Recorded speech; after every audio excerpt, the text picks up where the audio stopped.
श्रीमन नारायण, राधे राधे, राधे श्याम। यह श्लोक श्रीमद् भागवत गीता का प्रथम अध्याय का श्लोक संख्या 24 और 25 है। संजय उवाच एवमुक्तो ऋषिकेशो गुडाकेशेन भारत सेनयोर्मयोर्मध्ये स्थापयित्वा रथोत्तमम् भीष्मद्रोणप्रमुखतः सर्वेषां च महीक्षितम् उवाच पार्थ पश्चेतान् समवेतं कुरुनिति। इस श्लोक के अर्थ के बारे में बात करने से पहले मैं कुछ इससे पहले वाले श्लोक संख्या 22 और 23 के बातों को याद दिलाना चाहती हूँ। श्लोक संख्या 22 और 23 में अर्जुन भगवान श्री कृष्ण से कह रहे हैं, हे माधव, मेरे रथ को उन दोनों सेनाओं के मध्य ले चलो जहाँ पर दोनों सेनाएं खड़ी हैं, जिससे मैं यह देख सकूं कि कौरव पक्ष के कौन कौन से ऐसे योद्धा हैं जिनका सामना मुझे करना है। अब इस श्लोक में संजय धृतराष्ट्र से बोले, हे भारत।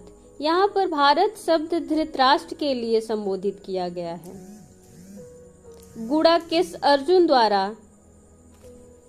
आग्रह करने पर भगवान श्री कृष्ण ने उत्तम रथ को भीष्म और द्रोण तथा सब राजाओं के सामने दोनों सेनाओं के मध्य स्थापित कर दिया और ऐसा कहा, हे अर्जुन, इन एकत्रित कुरुजनों को देखो।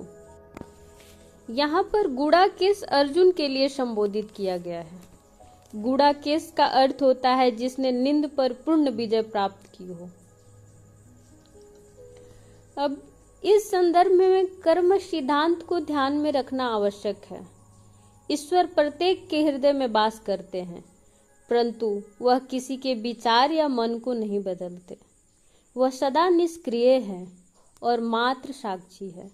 यदि ईश्वर हर व्यक्ति की भलाई के लिए उसके मन को बदलते रहे तो कर्म सिद्धांत, जो शास्त्रों का मूल आधार है और जिसके निर्माता भगवान स्वयं है, एक खिलवाड़ बनकर रह जाएगा।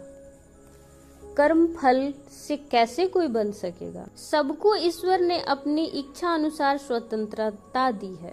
सबको अपने कर्म स्वयं भोगने हैं। श्री कृष्ण इस युद्ध को टालना चाहते थे, परंतु उनके अनेक प्रयास विफल रहे, क्योंकि वह दुर्योधन और अन्य युद्ध मंदाद के विचार तथा कर्मों को नहीं बदल सकते थे।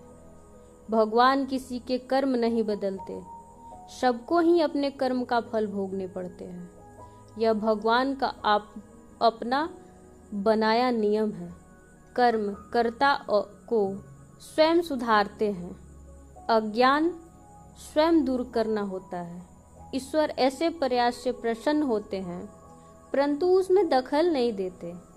महाभारत युद्ध इसलिए तो नहीं टला कि दुर्योधन और युद्ध अभिलाषी कौरव अधर्म पर खड़े रहे, कर्म सुधार नहीं किया।